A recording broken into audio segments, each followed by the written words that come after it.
This is Sneaker Gears. My name is Levi, and welcome to a special Performance Gears episode where we're going to be looking at the top women's and girls basketball shoes.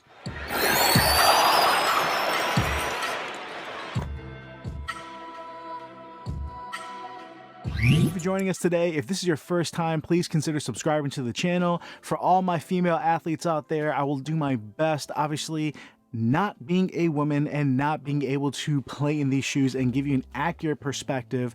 I'm going to do my best to convey why I think these are the best shoes you consider based on what the WNBA athletes have been wearing and why I recommend or don't recommend some of these shoes. Now, this is going to be a little bit of a longer video, so bear with me. I will try to put links in the description, so click down below, as well as links to these shoes to purchase them that will be affiliated links, so they do help the channel, which is obviously much appreciated. So with that all out of the way, guys, girls, parents, if you really appreciate this video, give it a thumbs up and put your comments below on what you think I missed or what I can do more. With all that said, let's start off with the first brand that I'm not necessarily recommending. So the list is a top 7 and it's not in any specific order, but you're gonna notice there's no Adidas shoes. And the reason for that is Adidas, in general, most of their shoes are going to be on the wide side. And again, in general, most women athletes, most women's feet are a little bit more narrow. And how there is only one women's specific basketball shoe in the market, unfortunately, you are buying a men's shoe, meaning it's made on a men's last. So if you have a shoes from the Adidas range, ranging from Pro Boost to the Dame line, to the next level, even to the Harden, generally you're going to have shoes that are not going to fit quite right. With all that being said, if you find a good fit, there's nothing wrong with them. There is some great Adidas shoes this year. I absolutely love the Pro Boost. The next level is absolutely amazing, and as well as the Dame 6 and Dame 7 looks to be fantastic. So I don't want to rule those out, but because you're buying men's sizes, they all run a little bit long, which again is not favorable for women's athletes. If you're gonna have to do the conversion for a women's shoe, you're gonna find them running big and wide, and generally you're not gonna be able to get the best fit. All right, so the first shoe on our top 7 is gonna be the Under Armour Break Thru. Now, whether this is the first, as this is number 7, or this is number 1, this is the only shoe on the market that is specifically engineered and made for women athletes and actually by women. The Under Armour Break Thru was actually developed by the designer Jesse Benjamin, product manager Sasha Chaplin, and the color director Shanika Warden. The brand actually crafted it with a slimmer heel and a more flexible forefoot specifically for the female frame and female athletes. That to me is awesome. Not only that, the Under Armour website earlier this year with the Curry line not only started putting the men's athletes where women would have to just figure out it on their own, which is usually 1.5 sizes down or 1.5 sizes up, forgive me, from women to men. They actually put both sizes on all their shoes across their website, and that started with the Curry line. So if you were looking at a size 12 men's, that's a 13.5 women's, or a size 7 men's is an 8.5 women's. So generally you're looking at about a size and a half. So Under Armour has done a great job as far as making sure it's clearly shown what size you're getting, and now they're developing the first shoe specifically for women and girl basketball players. I think that's awesome. Now, as far as the performance, obviously I'm not going to be able to test it out and give it a fair review, being a 245 plus pound athlete that looks more like a middle linebacker. But what I can say is most of the Under Armour line, and I do have the Curry 6 here, I'm looking to pick up the Embiid soon, has a very one note, which is a very good note, meaning good traction, pretty good support, and cushion that does the job, meaning it's not bouncy, it's not plush, but you feel quick, it gives impact protection, and overall they're good shoes. The only negative is, depending which shoe you get, doesn't matter. It's mostly how it looks and how it fits your foot, because they all feel and play majority the same. Now the Embiid looks to be the first shoe to really step out and do more than that, but I have a feeling, based on what the Break Thru, what it looks like and what the platform is based off of some of the other shoes like the Under Armour Havoc, it's probably going to follow the same route. I mean, you're going to have overall a good cushion setup that's going to absorb impact, but you're not getting anything special. But if it fits you better and it's specific for the women athlete, I think that having a great fit makes a huge difference. So shout out to Under Armour for really taking the initiative and doing something that's really needed. Second on the list, and again, this is not specifically in order, just want to make sure that's clear, is a shoe that I actually don't recommend necessarily for a lot of women athletes. A lot of the female basketball players are looking to get a basketball shoe. I wouldn't point them in this direction, and that's the Lebron line. This is the Lebron 17. The Lebron 18 is out now, but I have to give a shout out. Diana Taurasi has been wearing Lebrons for as long as I know. Now, unfortunately, huge misstep by Nike, and they should be ashamed of themselves. There has not been a available Diana Taurasi Player Edition with whatever color she wants to do and whatever insignia she has that everyone could buy, because I would be all over that. Her Player Editions look amazing. I wish I could buy her size. I believe she's an 11.5. And generally, I'm a 12 to 12.5 in my Lebrons. A few of them I am a 13, so I wouldn't even be able to wear it. And again, that's 11.5. I believe in men's just because it's LeBron's shoe. They don't make a women's version. Now, the LeBron's line across pretty much his entire history from 1 through 17 has always been a max cushion and max support, and depending on the line, if it was max support or not, from the 14, 15, 16, 17, 18, and you keep going. But if you're looking for a max cushion, you need a lot of cushion. You can't do worse than LeBron. And when I say that, there's only one better, and I'll get to that shortly here. But if you are looking for a lot of cushion, if you are looking for a fit where most of these have been knit since the 15, the 16, 17, the 18, you have really an adaptable fit that's going to mold to your foot fairly well. So no matter what kind of foot shape you have, it works pretty good. Support is not the best, but at the same time, generally a female athlete, you're not producing as much power or forces, so you don't need as much containment as, again, well, none of us do as a player like LeBron, who's just a freak athlete. So in general, you're going to have plenty of support. You're going to have plenty of cushion, but it is on the heavy side. And I think unless you really need a max cushion, this is not going to be the best player for a lot of the women athletes out there. But if you've had an injury, or if you're looking for something to put a little more miles in as far as doing sprints, if you're putting shots up and you just need to get, your hundreds, your 1,000 shots up, you want something nice and cushioned, this is still an awesome option. Number 5 is the Puma RS Dreamer. Now, this is a shoe that I don't have, but I do have the Clyde Hardcourt. Now, this is one that I've had their first generation. I forgot what that was even called, with the knit upper. I've tried on the high top, the Sky. I have this one. The Dreamer supposedly is a little bit better, but I'm gonna have to try it. But all their shoes have been pretty consistent, very similar to Under Armour, where you have shoes that are made with really good materials. Overall, the tractions have been very good. Not incredible, but still they get the job done. And the cushion, again, kind of like Under Armour, you're not getting anything plush or bouncy, but you're getting something that still allows you to play quick, absorbs impact decently well, and overall, they just have some really good looking shoes. So if you combine really good traction, you have a decent and good fit depending on the model. With the RS Dreamer, a lot of players have been liking the fit on those. The materials are nice on it.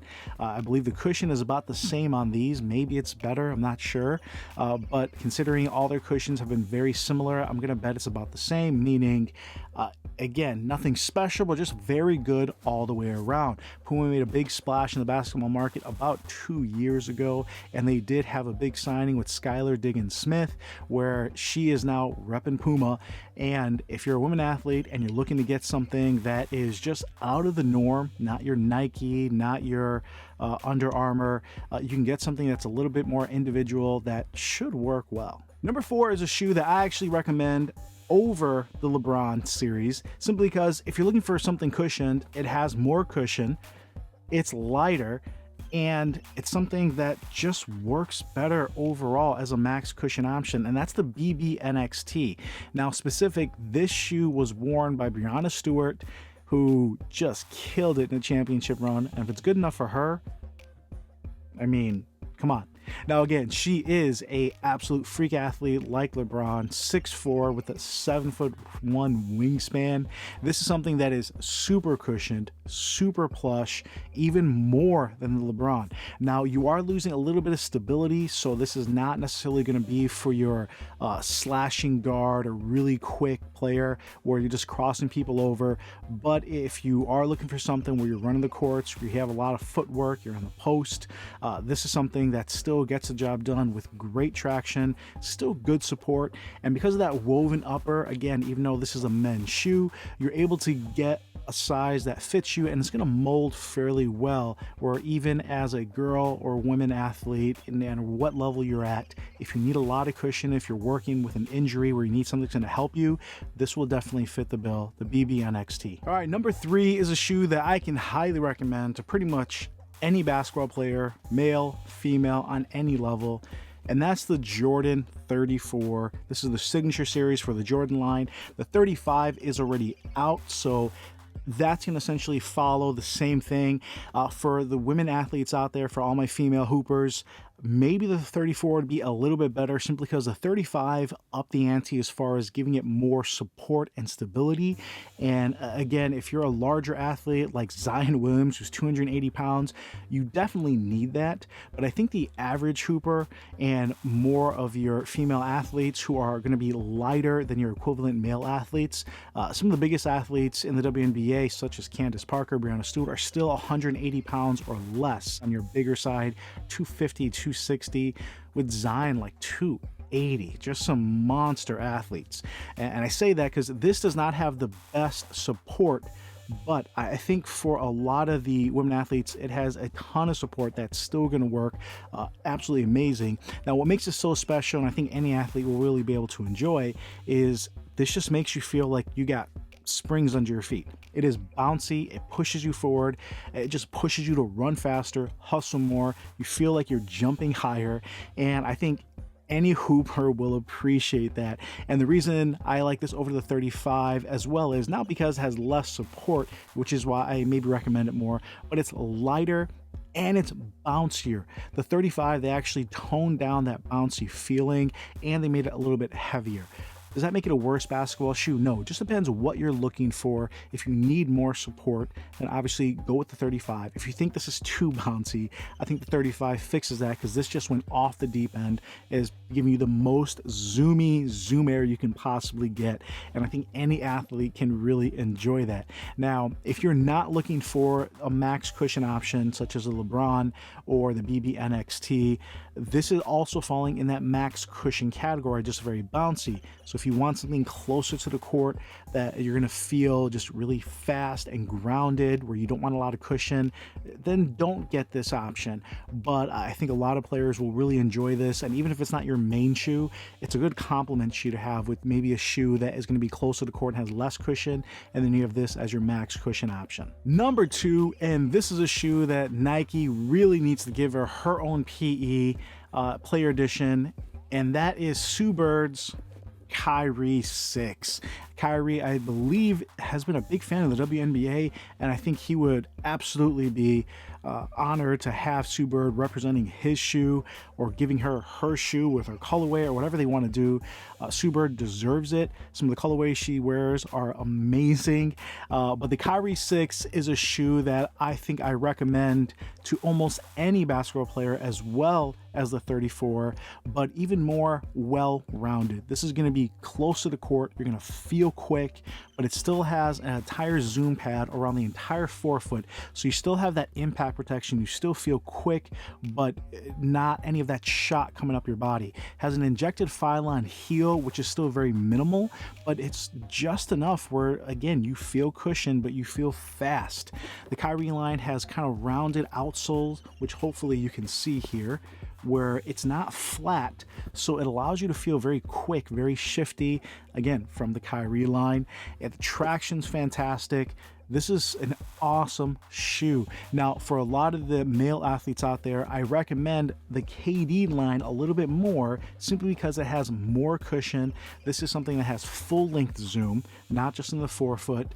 The traction is actually a little bit better. It's a little bit lighter, and the support is a little bit better. So if you're saying, well, why isn't the KD line up there? Well, this is going to give you something that's a little bit closer to the court. This is going to allow you to feel a little more shifty, and I think the fit on this is going to be a little bit more modular, as far as more players being able to get this as a good lockdown, male or female.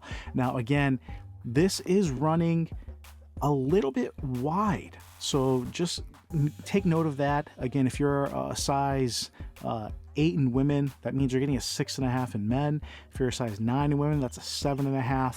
Try these on. I don't think you have to go a half size down with that Velcro strap with the two kind of points right here on the toe box. These really allow it to torque down and grab your forefoot, so you really get a lot of lateral containment. But the raw materials on this, the quality of the materials have been awesome.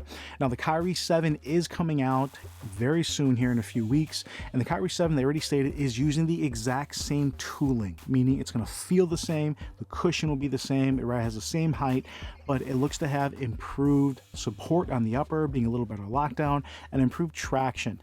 Either way, I think the Kyrie line is an awesome shoe for all the girl basketball players, all the women basketball players out there on any level. You're going to be able to enjoy for pretty much any position. And finally, number 1, and again, this was not ranked in an order, except this might be number 1, and that is the Kobe line. And it kind of sucks that this is also highly rated for men, but I think it's going to be equally rated for women. And if you notice, I said the Kobe line. This is the Kobe 5 Pro Show, but the WNBA, there's been a lot of players wearing the Kobe 4 Pro Show, getting retros in the Kobe 6, the Kobe 8, Kobe 9s, pretty much any Kobe after the 4, when Kobe became more actively involved with the nuances and the details in the performance of his shoes, I think really made a difference. And some of the things that make the Kobe line so amazing are, 1, generally they're going to be very lightweight, something all athletes can enjoy. 2, you're fairly close to the court. You feel a little bit faster. You have a little bit more control. You know where your body is. Very important for footwork. 3, he's done a great job, Eric Avar, the designer, and his team, Kobe and Nike in general, of making sure the line is minimal, where you feel quick, close to the court, but still decently cushioned, especially something like this in the Kobe 5 Pro Show. This is a really comfortable shoe, but it still feels light. You still feel close to the court. Same thing with the Kobe 1, Kobe 8. I actually have back here the Mamba line, which is another awesome shoe. They stopped making this one, but this is the Rage. They had the Instinct. I'm missing another one, but pretty much anything from the Kobe line, you're going to be good, except the Mamba Instinct, which is their newest budget team model. That used to be a budget team model behind me, and those are awesome. The Mamba Instinct, although it looks incredible, it is something that has the Black Mamba's name on it. I do not recommend, but that's the only one. I want to give a shout out to the Golden Mamba, Jewel Lloyd, who the Black Mamba named. She's wearing some crazy player editions, but something in the Kobe line for any female hooper out there, you're going to be able to enjoy and just get buckets. Black Mamba, prayers to his family, obviously, with his daughters, coaching his girls basketball team with his daughter, going to so many of the WNBA games, being a huge supporter, doing one-on-ones with a lot of WNBA players. The last one I saw specifically was with Breanna Stewart. The Kobe line is synonymous with any hooper trying to be their best and get that Mamba mentality and put in the work, and it's for a reason. The details matter, and the Kobe line is one of the reasons I started doing shoe reviews, so I can highly recommend it. I do have another video coming out here that's going to be the alternatives to some of the most popular Kobes that are getting really hard to find now, and unfortunately with the untimely passing of Black Mamba, a lot of the resale market has taken advantage of that, and they've been getting more and more expensive. So I'm going to have the options for some of the Kobe alternatives coming up soon. So if you like the video, hit the little bell to get alerted when those come out, subscribe to the channel, and hopefully that will be a help to you guys as well. To all my female hoopers out there, hopefully this helps you out. To all the parents out there buying shoes for their daughters, if you have any questions, put it in the comments below. If you want any details, I'm happy to break down as much as I can. Obviously, I have reviewed all these shoes. I own majority of these shoes, but not being obviously a female hooper myself, I can only do so much as far as recommending and what it's going to feel like, just because I weigh 240 plus pounds. So I'm not going to give you an exact feeling. If you weigh 100, 150, 180, it's going to have a different feeling for you.